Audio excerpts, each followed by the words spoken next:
काशी के एक गांव में मोहनदास नाम का एक 10 साल का बालक अपने पिता के साथ रहता था, जिसका जन्म एक बेहद ही गरीब परिवार में हुआ था। मोहनदास जब 5 साल का था तब उसकी माता किसी गंभीर बीमारी की वजह से चल बसी थी। मोहनदास के पिता ठाकुरों के खेतों में मजदूरी किया करते थे, जिससे मिलने वाले पैसों से मुश्किल से ही घर का खर्च चल पाता था। उन समय में छोटे छोटे गुरुकुल हुआ करते थे, जहां पर शिक्षा का ध्यान दिया जाता था, जिसकी मासिक फीस 100 रुपए थी। मोहनदास के पिता जैसे तैसे मजदूरी करके रोज का मात्र 20 रुपए ही कमा पाते थे, अर्थात महीने का 600 रुपया, जिसमें से 100 रुपए मोहनदास की फीस में चले जाते थे और बाकी के पैसों से घर का गुजारा होता था। मोहनदास पढ़ाई में अच्छा था और साथ में बड़ा ही जिज्ञासु भी था। गुरुकुल में मोहनदास बहुत मन लगाकर पढ़ता और अपने मास्टर से खूब सारे सवाल करता। मास्टर जी भी मोहनदास के सभी प्रश्नों के जवाब दे देते। इस तरह मोहनदास के मन में चल रहे सवालों की जिज्ञासा शांत हो जाती थी। गुरुकुल से छुट्टी होते ही वह तुरंत अपने पिता के पास उनके काम में हाथ बटाने के लिए पहुंच जाता। धीरे धीरे ऐसे ही समय बीतता गया। ठीक 6 साल बाद मोहनदास और उसके पिता की जिंदगी में फिर से दुख ने दस्तक दे दी। मोहनदास जब 16 साल का हुआ तब उसके पिता बीमार पड़ने लगे थे। अब उनमें मजदूरी करने की ताकत नहीं थी। पैसे न होने की वजह से मोहनदास का गुरुकुल भी छूट चुका था। इस तरह मोहनदास 7 साल की उम्र से 16 साल की उम्र तक ही गुरुकुल से शिक्षा हासिल कर पाता है। मोहनदास पिता को लेकर बहुत परेशान था, क्योंकि मोहनदास के पास अपने पिता का इलाज कराने के लिए अब पैसे नहीं थे।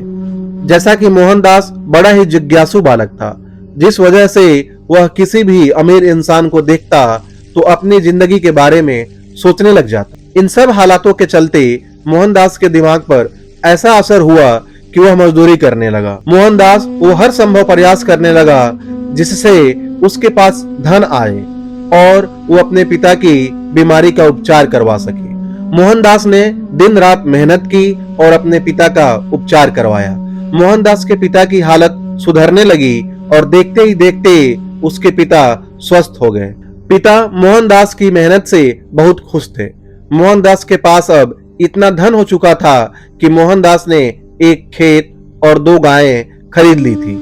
जिन हालातों के चलते मोहनदास ने यह कदम उठाए थे, आज उसी की बदौलत मोहनदास के पास खूब धन था, जिससे उसकी जिंदगी की लगभग सब जरूरतें पूरी हो जाती थी। मोहनदास जिज्ञासु होने की वजह से बड़े बड़े धनवान लोगों की जिंदगी के बारे में जानने लगा, जिसका असर मोहनदास के दिमाग पर यह हुआ। उसकी मानसिकता अब यह बन चुकी थी कि अब धन ही सब कुछ है, धन से कुछ भी खरीदा जा सकता है। मेरे पास जितना अधिक धन होगा मैं उतना ही खुश रहूंगा और मेरे पिता भी। अपनी इसी इच्छा को पूरा करने के लिए मोहनदास ने दूध का व्यापार शुरू कर दिया। यहीं से सफर शुरू हुआ मोहनदास के धनवान बनने का। अब देखते ही देखते उसकी जरूरतें इच्छाओं में बदलने लगी। अपनी इच्छाओं को पूरा करने के लिए मोहनदास धन का सहारा लेता। कुछ समय बाद मोहनदास के पिता अपनी इच्छा जताते हुए बोले, बेटा अब तुम जल्दी ही शादी कर लो। मेरी जिंदगी का अब कुछ भरोसा नहीं, कब क्या हो जाए। मोहनदास अपने पिता की इच्छा को पूरा करने के लिए शादी के लिए मान जाता है। मोहनदास का विवाह हो जाता है।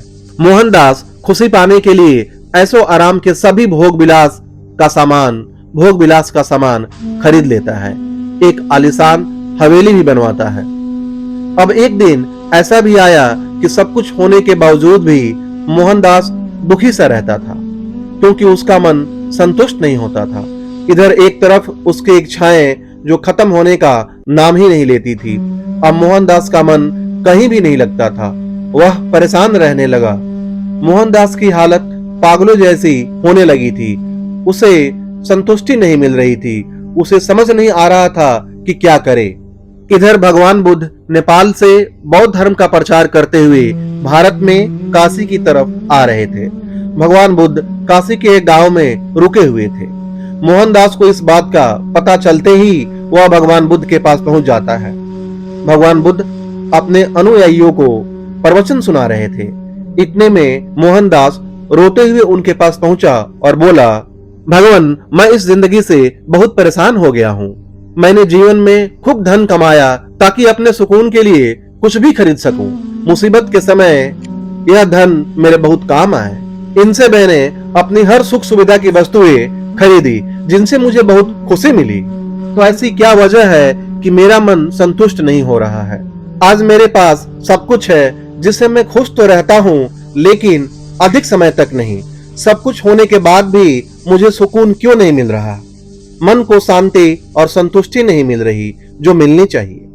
कृपया करके इस समस्या का समाधान करें, अन्यथा मैं खुद को समाप्त कर दूंगा।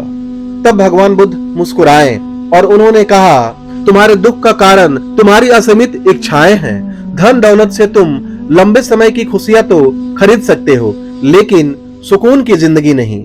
धन से इंसान सुकून का एक पल भी नहीं खरीद सकता है। धन से तुम मखमल के गद्दे और सोने चांदी से बनी हुई चारपाई तो खरीद लोगे, लेकिन सुकून की नींद कभी नहीं खरीद सकते, क्योंकि यह धन से नहीं, ज्ञान से खरीदे जाते हैं। सुकून खुद तुम्हारे अंदर मौजूद है, जो कि एक असीमित इच्छाओं वाले पहाड़ के नीचे दबा हुआ है।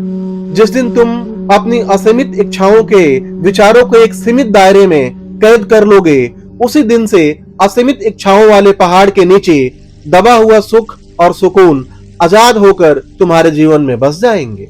भगवान बुद्ध की इन बातों का मोहन के मन पर सकारात्मक असर हुआ, मानो मोहन के सर से कोई बोझ उतर गया हो।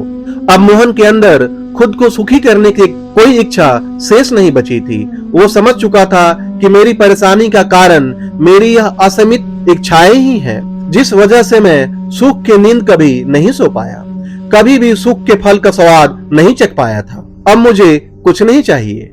अब कुछ दिन बाद मोहन ने खुद यह अनुभव किया कि अब सच में मेरी जिंदगी में कितना सुकून है। शुरू से मैं सुकून पाने के लिए खुद पर धन दौलत लुटाता रहा, बस धन कमाने के पीछे भागता रहा। जीवन के इस सत्य से अनजान रहा कि सुकून तो मेरे अंदर ही था, जो कि असीमित इच्छाओं के अंधेरे में कहीं खो गया था। आज जाकर मेरे मन को सुख की संतुष्टि प्राप्त हुई है। जय हो भगवान बुद्ध की, जिन्होंने मुझे यह ज्ञान दिया। अन्यथा मैं यूं ही सारी जिंदगी सुख चैन की तलाश में भटकता रहता और अंततः मृत्यु को प्राप्त हो जाता। तो दोस्तों, इस कहानी से हमें यह सीख लेनी चाहिए कि अपनी इच्छाओं को सीमित ही रखें, तो ही जीवन में सुख का आनंद ले सकते हैं।